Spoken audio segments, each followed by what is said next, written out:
Hello everyone, मैं Veenu Verma Excel in education channel में आप सभी का स्वागत करती हूँ। फ्रेंड्स, यहाँ पर हम जो तैयारी करते हैं वो यूजीसी नेट और सेट के एग्जाम के लिए है जो जून 2024 में परीक्षाएं आपकी होने वाली हैं। तो पेपर 1 में आज की इस वीडियो में हम लोग आईसीटी की कुछ इंपॉर्टेंट क्वेश्चंस को यहाँ डिस्कस करेंगे। इंपॉर्टेंट क्वेश्चन है, आपके परीक्षाओं में ऐसे ही प्रश्न बनते हैं, ठीक है। तो 1 बाय 1 सारी चीज़ों को हम विद डिटेल एक्सप्लेनेशन को समझेंगे। ये सारे क्वेश्चन आपके मैं पिछले 10 साल के क्वेश्चन करा रही हूँ, तो ये आपके अभी जो लेटेस्ट पैटर्न है उस पर आधारित हैं जो 2020, 21, 22 में, ठीक है, जो पूछे गए हैं। तो हम यहाँ पे पहले हम 2023 वाले सारे करेंगे, फिर 22 के, फिर इस तरह से 1 बाय 1 सारे जो है ईयर्स के क्वेश्चन हम करेंगे, ठीक है। तो वीडियो आपके लिए इंपॉर्टेंट हो जाती है, सारी चीज़ों को समझते चलिए। और आपको PYQs की प्लेलिस्ट अलग मिल जाती है और साथ में मास्टर क्लास सीरीज़ में आपको एग्जाम ओरिएंटेड कॉन्सेप्ट दिए ही जा रहे हैं, तो वो भी देखिएगा। और यूनिट वाइज भी आपको सारी चीज़ें यहाँ प्लेलिस्ट में दी हुई हैं, ठीक है। तो आप लोग वहाँ पे देख सकते हैं, प्लेलिस्ट में जाके सारी चीज़ें आपको सेक्शन वाइज अलग अलग कर दिया गया है। तो पेपर 1 की तैयारी करते हैं, पेपर 2 एजुकेशन की तैयारी भी यहाँ पर आपकी होती है, ठीक है। तो हम लोग आईसीटी के कुछ क्वेश्चन को देख लेते हैं। और चैनल पर आप लोग पहली बार आए हैं तो सब्सक्राइब कर लीजिएगा। टेलीग्राम चैनल का लिंक आपको डिस्क्रिप्शन में मिला है, वो भी ज्वाइन कर लें, ठीक है। अब देखिए क्वेश्चन जो आपका पूछा है 2022 में पूछा गया है। बिंग क्या है? एक सर्च इंजन है जिसकी जो स्वामित्व और परिचालन किसके द्वारा किया है? तो कह रहा है Bing is a search engine owned and operated by. तो इसको क्या है, माइक्रोसॉफ्ट के द्वारा यहाँ ऑपरेट किया गया है, ओन किया गया है ना। तो पहले तो आपको ये पता होना चाहिए कि सर्च इंजन क्या होता है ना। सो सर्च इंजन क्या है? एक सॉफ्टवेयर सिस्टम है जिसे इंटरनेट से जानकारी प्राप्त करने के लिए डिज़ाइन किया है ना। तो यहाँ पर आप जो भी कुछ जैसे कुछ कीवर्ड्स डालते हैं, कुछ अपने जो यहाँ पर जैसे कि कुछ भी आप सर्च करना चाहते हैं तो उसको आप यहाँ पर डाल के सर्च करते हैं ना। गूगल पे आप कैसे सर्च करते हो? आप कुछ टाइप करते हो, उसका कुछ कीवर्ड डालो या उससे रिलेटेड कोई भी इंफॉर्मेशन डालो तो वो चीज़ें तुरंत आपके सामने खुल जाती हैं, है ना। तो यही हो जाता है, सर्च इंजन का काम यही होता है कि आपको उस लोकेशन तक पहुँचाता है ना। तो इस तरह से ये अपने वेब पेजों के डेटाबेस में विशिष्ट कीवर्ड या वाक्यांशों की खोज करके काम करता है। और सबसे ज़्यादा वेल नोन कौन सा है? आपका गूगल है, जहाँ पर आप सारी चीज़ों का समाधान आपको मिल जाता है। इसके अलावा कौन से अदर पॉपुलर सर्च इंजन है जिसमें कि बिंग है, याहू है, बाइडू है, डग गो, है ना। तो ये सारे नाम आपको आगे भी देखने को मिलेंगे। तो यहाँ पर आप देख सकते हैं, देखिए बिंग और भी पढ़ लीजिए, है ना।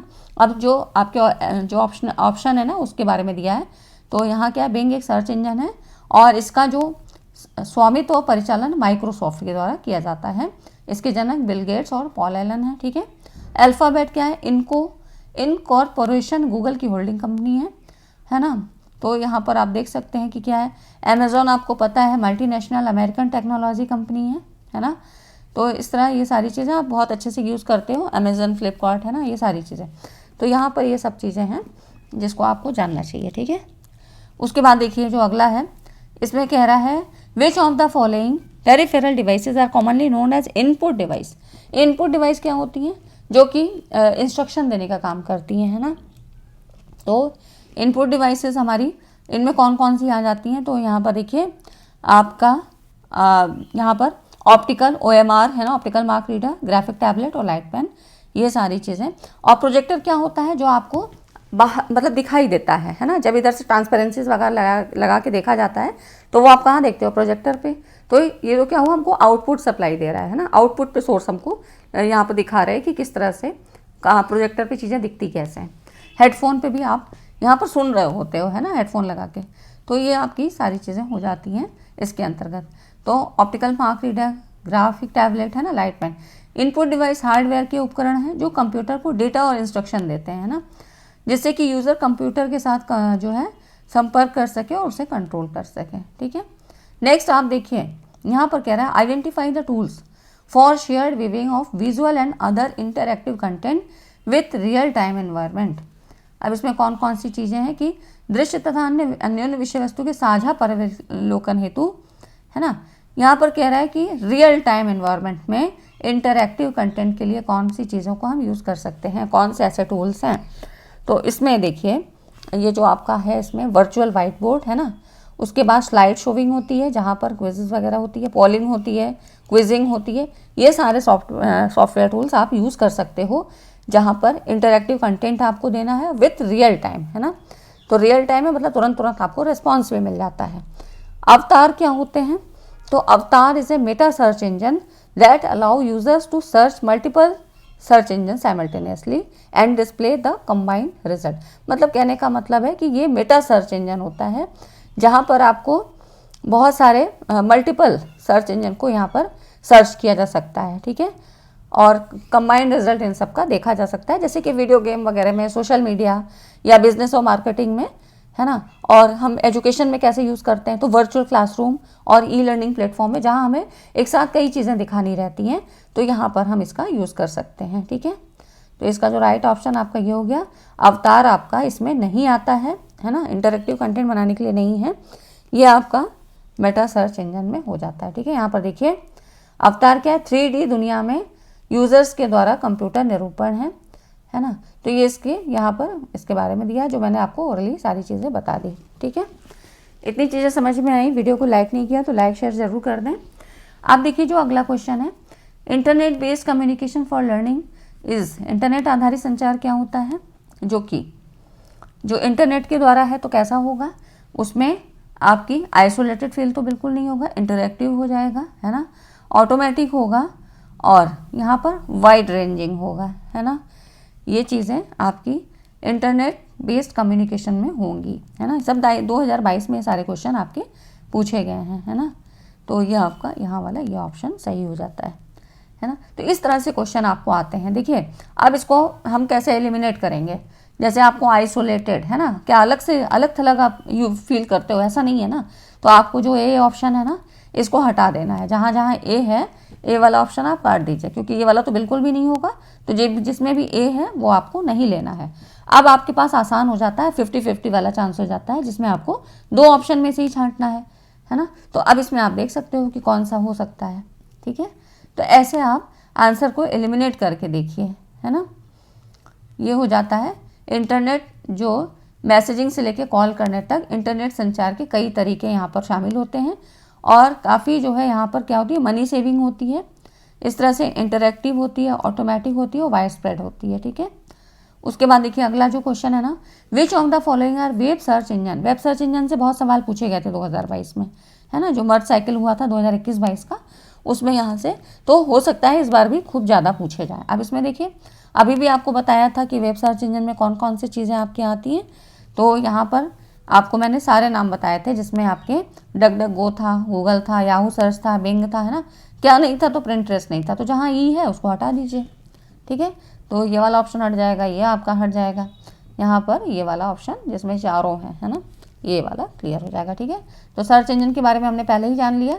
ये सारे और नाम दिए हैं, जिसमें गूगल है, डक गो है, एलिफेंट है, देखिए, है ना। बाकी जो एक्स्ट्रा नाम है वो भी जान लीजिए, लायन सर्च, बिंग है ही है, ओपेरा मिनी है, मोज़रेला है, ठीक है। तो ये सारे सर्च इंजन ये भी हैं। नेक्स्ट आप देखिए, MID is associated with the storage of music file. MID इसका फुल फॉर्म पूछा है, इसका काम क्या होता है ना, फुल फॉर्म देख लेते हैं। तो ये देखिए इसका फुल फॉर्म है आपका म्यूजिकल इंस्ट्रूमेंट डिजिटल इंटरफेस, ठीक है। ये इसका फुल फॉर्म हो जाता है। काम क्या होता है इसका, तो ये देखिए यहाँ पर एक प्रोटोकॉल है ना। तो MID जो क्या है, एक टेक्निकल स्टैंडर्ड है जो इलेक्ट्रॉनिक संगीत, जैसे कि म्यूजिकल इंस्ट्रूमेंट हो हैं, कंप्यूटर है या अदर जो डिवाइस जो बहुत सारी होती हैं, तो यहाँ पर एक दूसरे के साथ सिंक करने में, जैसे बहुत सारे इंस्ट्रूमेंट्स होते हैं, बहुत सारे डिवाइसेस होती हैं, तो एक दूसरे के साथ सिंक्रोनाइज कैसे किया जाएगा, उसको करने के लिए MIDI का हम यूज़ करते हैं। जैसे कि म्यूजिक प्रोडक्शन, है ना, जब म्यूज़िक वगैरह जो फिल्में वगैरह बनती हैं तो वहाँ पे, या लाइव परफॉर्मेंस में आपने देखा होगा बहुत सारे इंस्ट्रूमेंट्स होते हैं, है ना, म्यूजिक इंडस्ट्री में। तो ये MIDI क्या है, म्यूजिकल इंस्ट्रूमेंट डिजिटल इंटरफेस है, एक प्रोटोकॉल है, यहाँ पर सिंक करने के लिए बनाया गया है, ठीक है। तो ये चीज़ें आपको पता होनी चाहिए। नेक्स्ट आप देखिए, ये भी आपका क्वेश्चन पूछा गया है, सब PYQs ही हैं। यहाँ देखिए, कंप्यूटर आधारित मेन फ्रेम से विकसित होते हुए आज जो आपके उच्च परिकलन शक्ति, मतलब यहाँ पर कह रहा है हाई कंप्यूटिंग पावर यूज्ड, तो छोटे स्मार्ट उपकरण बन गए हैं, है ना। तो अभी क्या है, पहले क्या था बहुत बड़े होते थे, अभी क्या है बहुत छोटे छोटे जो मिनी, मतलब उसके मिनी फॉर्म में बन गए हैं। तो कंप्यूटरों के भौतिक आकार को घटाने में से निम्न में से किस आविष्कार का योगदान हुआ है। तो देखिए यहाँ पर क्या था, पहले क्या था, वैक्यूम ट्यूब्स थी, उसके बाद रजिस्टर्स आए, सॉलिड स्टेट मेमोरी। लेकिन फिर इस तरह से क्या हुआ जनरेशन के हिसाब से, है ना, फर्स्ट जनरेशन, सेकेंड जनरेशन, इसके बारे में भी मैंने आपको डिटेल वीडियो दिया है, आप लोग सारी देखिएगा, यूनिट वाइज भी आपको मिलेगा। आप नीचे स्क्रॉल करके जाइए, तो क्योंकि मोबाइल में ऐसे समझ में नहीं आता है, जब आप लैपटॉप पे बैठते हो तब तो पूरी चीज़ें सब खुल जाती हैं सामने। तो आप नीचे स्क्रॉल करके जाएंगे ना, तो आईसीटी की भी आपको यूनिट में मिलेगा। तो सारी चीज़ें मैंने एक जगह दी हैं आपको, सब उसमें पूरा डिटेल एक्सप्लेनेशन है। तो फर्स्ट जनरेशन में क्या था, सेकंड में फिर क्या हुआ, थर्ड में, तो आपको क्या है कई बार क्रम से भी लगाने को आती हैं चीज़ें, वो भी पता होनी चाहिए। तो हमारा जो एडवांस आया था वो था इंटीग्रेटेड सर्किट, आईसी चिप्स। इसमें क्या था आप देखते हो ना, बहुत छोटे मिनिएचर फॉर्म में जो है चीज़ें बन के अब सामने आ रही हैं, है ना। तो बहुत छोटी सी चिप होती है इंटीग्रेटेड सर्किट की, आईसी चिप। इसके माध्यम से बहुत आकारों को हमने छोटा कर दिया है ना। तो इस तरह सूक्ष्म जो चिप होती है, सिलिकॉन चिप या केवल चिप के नाम से भी, सिलिकॉन चिप जो है क्योंकि सिलिकॉन से बनी होती है तो सिलिकॉन चिप नाम से भी जाना जाता है, ठीक है। नेक्स्ट आप देखिए जो अगला क्वेश्चन है ना, इसमें कह रहा है कंप्यूटर के संबंध में कौन से परमानेंट स्टोरेज डिवाइसेस हैं। अब टेम्परेरी और परमानेंट स्टोरेज पहले पता होना चाहिए, ये भी आपका यहाँ 2020-21 में पूछा गया है, देखिए, है ना। तो इस तरह से क्वेश्चन आपको पूरे यूनिट वाइज भी करने हैं और मैंने आपको ऐसे ही सारे इंपॉर्टेंट क्वेश्चन कराए भी हैं। तो यहाँ देख लेते हैं, इसमें कह रहा है कि ये जो है कौन से, तो पहले जो है परमानेंट टेम्परेरी पता होना चाहिए। तो जो परमानेंट स्टोरेज है ना, ये क्या है, सेकेंडरी स्टोरेज के नाम से भी जाने जाते हैं। और यहाँ पे ये क्या होता है, retains data even when the computer is turn off. अगर कंप्यूटर को टर्न ऑफ कर देते हो ना, तब भी यहाँ पे डेटा स्टोर रहता है। तो ये हो जाता है परमानेंट स्टोरेज। सेकेंड टेम्परेरी में क्या होगा कि ये वोलेटाइल स्टोरेज होते हैं। Temporary storage losses is data when the computer is powered of. तो ये इसका मेन फीचर्स होता है। जब अगर आप ऑफ कर देते हो तो क्या है, डेटा वहाँ पर ऑफ हो जाता है ना, सारा चीज़ डेटा लॉस कर देता है, ठीक है। तो यहाँ पर इसके जो परमानेंट स्टोरेज के जो कौन कौन से एग्जाम्पल हैं, देखिए, हार्ड डिस्क ड्राइव, HDD, है ना, यहाँ से भी क्वेश्चन आपके बनते हैं। SSD, solid state drives, optical disc, है ना, और लाइक CDs एंड DVDs और USB फ्लैश ड्राइव्स, ठीक है। और टेम्परेरी में क्या है, इसमें रैम, है ना, रैम एंड कैश मेमोरी आती है। तो आप इसमें ऑप्शन देखिए, यहाँ पर रैम है ना, ये वाला ऑप्शन ही इसका नहीं होगा, ठीक है। अब आप यहाँ पे ये D है ना, इसको हटा दीजिए, सारा चीज़ आपका एलिमिनेट हो गया, वापस आ जाएगा, है ना। ये हटा दिया, ये हटा दिया और ये भी हटा दिया। अब ऑप्शन आपके क्या बचता है, A, B और C, है ना। तो बस इस तरह से आपको चीज़ें करनी है और पूरा पढ़ना है सारी चीज़ें, ठीक है। तो यहाँ पर ये हो गया इसके जो रैम और कैश मेमोरी है ना। तो यहाँ पता है cache memory located on the CPU chip और between the CPU and RAM, है ना। तो ये बीच में होती है कैश मेमोरी जो होती है। तो यहाँ पर ये टेम्परेरी स्टोरेज में ये रैम इसका रोल होता है, ठीक है। तो यहाँ पर आप देख सकते हैं, जैसे ये रैम मेमोरी क्या है, अस्थायी, है ना, तो टेम्परेरी होती है। जैसे ही पावर कट होता है वैसे ही कंटेंट यहाँ पर ख़त्म हो जाता है, लॉसेस हो जाता है, ठीक है। ये हो गया।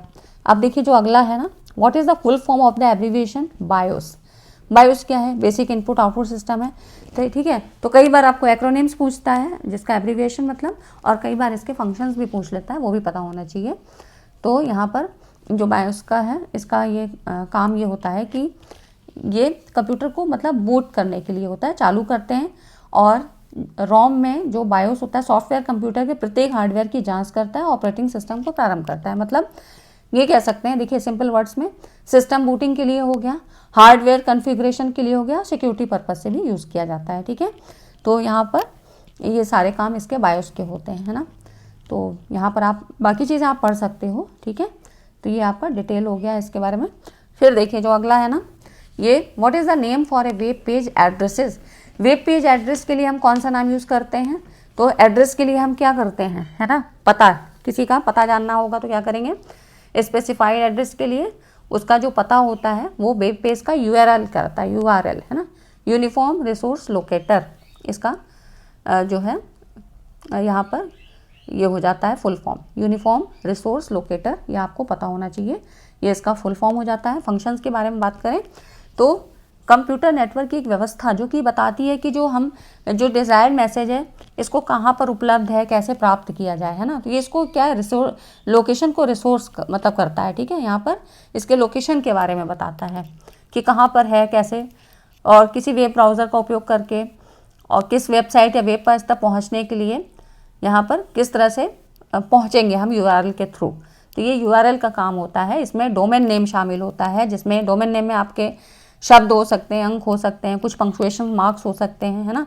जैसे जब आप लिखते हो तो आपको ऐसे छांटने को भी कई बार आता है, ठीक है। तो ये सारी चीज़ें मैं थोड़ा सा डिटेल में आपको बता दूंगी, जिससे आपको क्लियर हो जाएंगी। कुछ चीज़ें हैं जिसके बारे में थोड़ा सा जानना रहेगा, जैसे डोमेन नेम क्या है, यूआरएल को हम कैसे आइडेंटिफाई करते हैं, ठीक है, यूनिफॉर्म रिसोर्स आइडेंटिफायर क्या होता है, ये सारी चीज़ें हम लोग थोड़ा सा डिटेल में पढ़ लेंगे। तो यहाँ पर ये आपको जानना चाहिए, है ना। तो ये हो जाते हैं कुछ क्वेश्चन, ठीक है। तो आज की वीडियो में इतना ही। और आईसीटी के जितने भी इंपॉर्टेंट टॉपिक्स हैं और करंट से भी टॉपिक्स यहाँ बनते हैं, वो सारी चीज़ें मैं यहाँ कवर करा रही हूँ। तो चैनल पे बने रहिए, सब्सक्राइब ज़रूर कर लीजिए, ठीक है फ्रेंड। आज की वीडियो कैसी लगी? वीडियो अच्छी लगी तो वीडियो को लाइक एंड शेयर करें। मिलते हैं नेक्स्ट वीडियो में, तब तक के लिए धन्यवाद। Thanks for watching.